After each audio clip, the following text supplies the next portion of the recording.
सलाम, नमस्ते, सत श्री अकाल। मैं हूं रज़ा और आप देख रहे हैं रज़ाग्राफी की अंतर्राष्ट्रीय प्राइम टाइम रिपोर्ट। एक वाहिद वीडियो, एक सिंगल वीडियो, जिस एक ही वीडियो के अंदर पूरी दुनिया की तमाम बड़ी खबरें मैं आपको आसान ज़बान में देता हूं। रशिया ने पाकिस्तान को धमकी दी है, इसके पीछे की वजह जानना ज़रूरी है।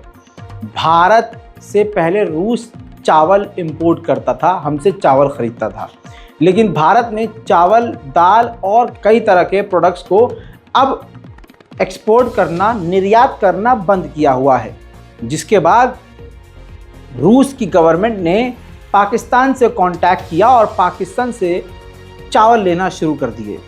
अब जब भारी मात्रा में चावल पाकिस्तानी जब पहुंचे हैं रूस, तो उसकी जब जांच की गई तो उसके अंदर पाया गया कि केमिकल काफ़ी ख़तरनाक लेवल पर है। उसके अंदर इस तरह के सामग्रियां पाई गई हैं जिससे रशिया बुरी तरह से भड़क गया और पाकिस्तान को धमकी दे डाली है कि अगर आगे से इस तरह का आपने स्प्रे, इस तरह के केमिकल, हानिकारक केमिकल इस्तेमाल किए तो अगली बार से हम आप पर बैन लगा देंगे और आपसे कोई भी साजो सामान लेना, इंपोर्ट करना बंद कर देंगे। ठीक इसी तरह से जैसे रूस की तरफ से बड़ा झटका मिला है, वैसे ही बड़ा झटका पाकिस्तान को अपने बेस्ट फ्रेंड अमेरिका की तरफ से भी मिला है।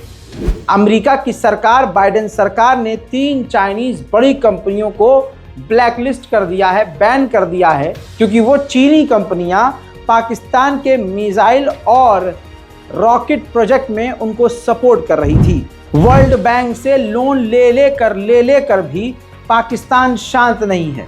पाकिस्तान की इस नई सरकार ने एक बार फिर से IMF, वर्ल्ड बैंक से फॉर्मल एप्लीकेशन दायर कर दी है कि हमें और लोन चाहिए। हजरात, जो बाढ़ मिडिल ईस्ट में आई है उसका असर पाकिस्तान में बहुत ज़्यादा देखा गया है। पाकिस्तान के कई इलाकों में ख़तरनाक बाढ़ की वजह से जो तबाही मची है उसमें 87 लोगों के मारे जाने की खबर है और लाखों लोग बेघर हो चुके हैं। वहीं पाकिस्तान में चाइना के जो इंजीनियर्स हैं, अधिकारी हैं, जो पाकिस्तान में रहकर काम कर रहे हैं, उन पर हमले बहुत बढ़ गए थे, जिसके बाद पाकिस्तान की सरकार ने बड़ा फैसला लेते हुए ये बिल पास कर दिया है कि अब चीनी कर्मचारियों को 37 यानी 37 बुलेट प्रूफ गाड़ियां हम देंगे। इमरान खान पूर्व प्रधानमंत्री के साथ जो हो रहा है वो भारत के केजरीवाल की भी याद दिला रहा है। दोनों देशों में लगभग सेम चीज़ें नज़र आ रही हैं। भारत के दिल्ली के CM इस वक्त जेल में सड़ रहे हैं, ठीक वैसे ही इमरान खान भी पाकिस्तान में जेल में सड़ रहे हैं। उनकी पत्नी को भी बताया जा रहा है कि गिरफ्तार है, लेकिन इमरान खान ने बताया है कि उनको खाने में टॉयलेट क्लीनर मिलाकर दिया गया है, यानी उनकी पत्नी बुशरा बीबी को खाने में टॉयलेट क्लीनर मिलाकर दिया गया, जिसके खाने के बाद उनके पेट में जलन हो रही है और वो बुरी तरह से परेशान है। जिसके बाद कोर्ट ने मेडिकल हेल्प के लिए आदेश दिया है। जैसी वारदात कहीं सुनने को नहीं मिलती, वैसी वारदात पाकिस्तान की सुन लीजिए आप।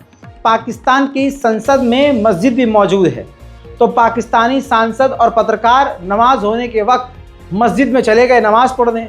जब वापस आए तो तमाम नेताओं की और ज़्यादातर तमाम पत्रकारों के जूते और चप्पलें गायब हो गए, चोरी हो गए। जिसके बाद पाकिस्तान में एक अलग लेवल का बवाल उठा। अभी तक पाकिस्तान के नेताओं के जूते, पत्रकारों के चप्पल जूते वापस नहीं मिल पाए हैं। सरकार ने कहा है कि ये चप्पल चोर भिखारी गैंग का काम है। सवाल ये है कि भिखारी पाकिस्तानी जो गैंग है, चप्पल चोर गैंग, उनकी इतनी रसाई है कि वो सीधा संसद के अंदर तक जा सकते हैं। हजरात, उधर सऊदी अरब अचानक से पाकिस्तान पर बहुत ज़्यादा मेहरबान हो गया है।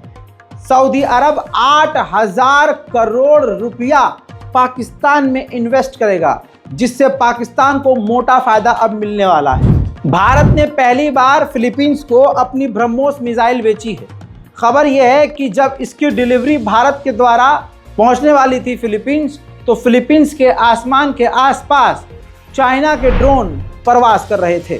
भारत के लिए एक तगड़ा झटका यह है कि मालदीव के जो मोइज़ू हैं, उन्होंने संसद के चुनाव को भी जीत लिया है। जो वहाँ की विपक्ष की सरकार, मोदी सरकार और भारत को सपोर्ट कर रही थी, वो बुरी तरह से सदन में हार गई है और मोहम्मद मोइज़ू जो भारत विरोधी हैं वो जीत गए। वहीं मेरे दोस्तों, अफगानिस्तान की राजधानी काबुल में आईसिस ने धमाका किया जिसमें एक की मौत हुई और दर्जनों घायल हैं। वेस्टर्न देशों की हर दिन नींद उड़ाने वाला चाइना है। अमेरिका के बेहद करीबी एरिया के पास एक बहुत छोटा सा देश है एंटीगुआ। उस एंटीगुआ के सीक्रेट डॉक्यूमेंट लीक हुए हैं जिसके मुताबिक पता ये चला है कि चाइना एंटीगुआ में अपना मिलिट्री बेस बनाने वाला है। इस खबर के बाद अमेरिका में हड़कंप मचा हुआ है। उधर चाइना साउथ चाइना सी के अंदर मिलिट्री ड्रिल कर रहा है जिसमें 29 देशों के रिप्रेजेंटेटिव शामिल हैं, यानी 29 देश शामिल हैं और चाइना 29 देशों के साथ मिलकर अपनी ताकत दिखा रहा है। उधर चाइना ने एक बार फिर से सैटेलाइट रॉकेट लॉन्च किया है जिसमें कहा जा रहा है कि खुफिया सैटेलाइट तंत्र मौजूद है।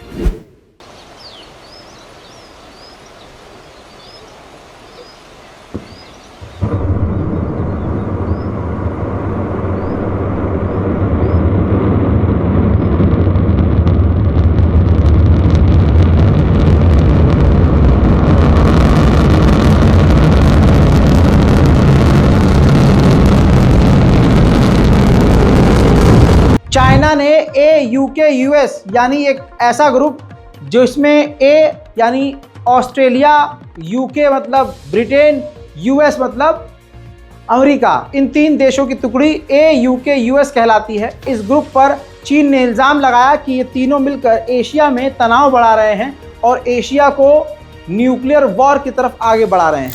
वहीं चीन ने बताया है कि 12 करोड़ लोग मुसीबत में हैं हमारे चाइना के। आज के दिन खतरनाक बाढ़ आने वाली है।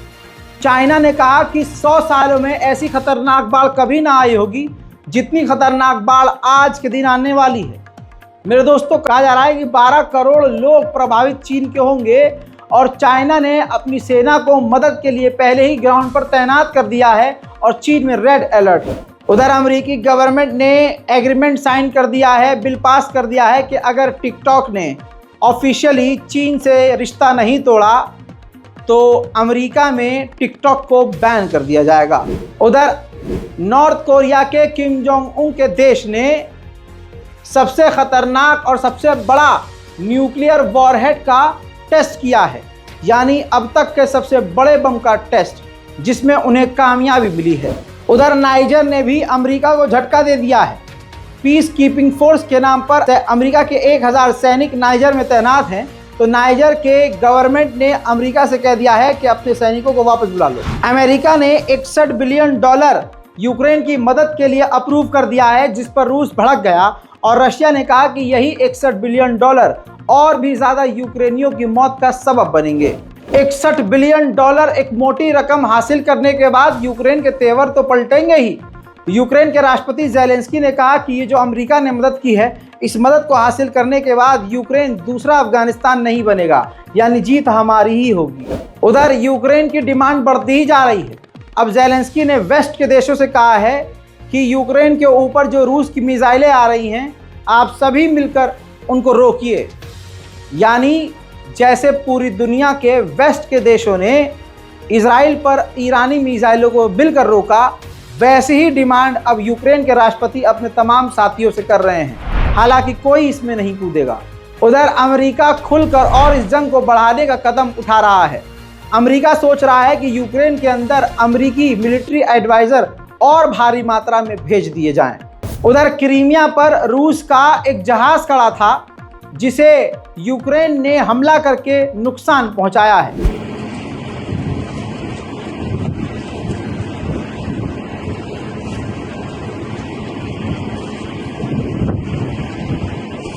Вот только что мимо нас заебёк 200 метров, ракета ебала в пароход, вон, видишь, горит. Так что у меня сегодня второй день рождения, наверное, у нас всех. Вот такая вот херня, вот так мы работаем. Прикинь.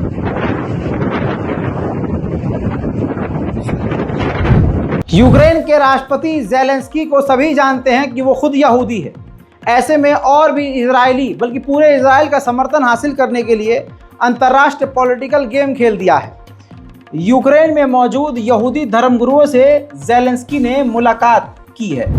तो यूक्रेन का एक इलाका जिस पर रूस का कब्जा है, यूक्रेन ने उसी कब्जे वाली जगह पर, जो उसी का इलाका है लेकिन रूस के कब्जे में है, वहां बड़ी बमबारी की है। उधर रूस ने यूक्रेन के MiG-29 और S-300 एयर डिफेंस सिस्टम को तबाह किया है और तस्वीर खुद जारी की है।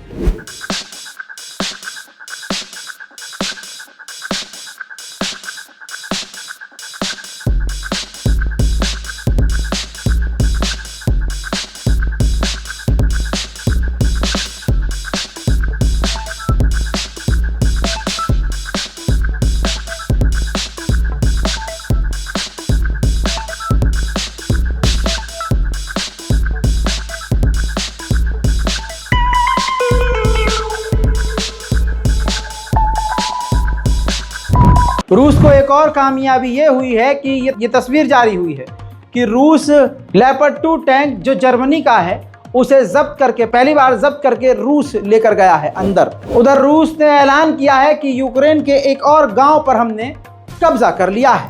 उधर रूस के डिफेंस मिनिस्टर उन तमाम जगहों और फैक्ट्रीज में पहुंचे हैं जिन जगहों पर रूस के लिए ड्रोन बनाए जा रहे हैं। मेरे दोस्तों, अगली बड़ी खबर यह है कि तुर्की ने पहली बार चाड, जो अलग एक देश है जिसे आप चैड भी पढ़ सकते हैं, चाड भी कह सकते हैं, अफ्रीकी देश है, उसको UAV ड्रोन बेच दिए हैं। जिसके बाद जब चैड को ड्रोन मिले हैं तो उसकी वीडियो चाड की गवर्नमेंट ने खुद जारी की है। UAE पर अल्लाह का जो अजाब आया है उसकी वजह से UAE की गवर्नमेंट शर्मिंदा हो रही है, क्योंकि UAE को पता है कि इस्लाम की तारीख क्या है और यहूदियों का साथ देकर वो कर क्या रहे हैं। अब जब तस्वीरें और फोटो वायरल होने लगी हैं तो धमकी दी है UAE की गवर्नमेंट ने कि तस्वीरें बाढ़ की जारी करना, सोशल मीडिया पर पोस्ट करना गुनाह है, पाप है, क्राइम है। उधर में दोस्तों, ईरान ने वेनेजुएला को एंटी शिप गाइडेड मिसाइल भेजी है। वेनेजुएला ईरान का दोस्त है और ईरान वेनेजुएला को मजबूत कर रहा है। अंतर्राष्ट्रीय प्राइम टाइम रिपोर्ट में आज के लिए इतना ही। चैनल को सब्सक्राइब करना बिल्कुल मत भूलिएगा। अपनी राय कमेंट में लिखिए और रिपोर्ट को शेयर कर दीजिए। मैं हूं रजा और आप देख रहे हैं रजाग्राफी। जय हिंद।